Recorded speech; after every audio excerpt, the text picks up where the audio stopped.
நிச்சயமாக அல்லாஹ் பிரார்த்தனை செய்வதை தன் அடியார்களுக்கு மார்க்கமாக்கியுள்ளான். பிரார்த்தனை செய்யுமாறு ஏவியுள்ளான். அதற்கு விடையளிப்பதாகவும் வாக்களித்துள்ளான். என்னை அழையுங்கள், உங்களுக்கு நான் விடையளிக்கின்றேன் என அல்லாஹ் குறிப்பிடுகின்றான். எனது அடியான் உன்னிடம் என்னை பற்றி கேட்டால் நிச்சயமாக நான் அவனுக்கு மிகவும் நெருக்கமாக உள்ளேன்.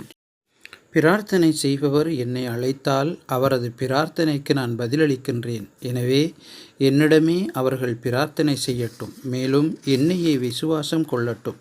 நிச்சயமாக அவர்கள் நேர்வழி பெறலாம் என இறைவன் சொல்கிறான்.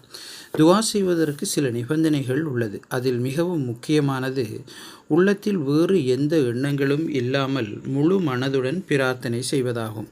அல்லாஹுவிற்கு பயந்து முழு மனதுடன் அவனை அழைக்க வேண்டும். நிச்சயமாக அல்லாஹ் பிரார்த்தனைகளுக்கு பதிலளிப்பான் என்றும் அவன் அனைத்திற்கும் சக்தி உள்ளவன் என்றும் தெரிந்து கொள்ள வேண்டும்.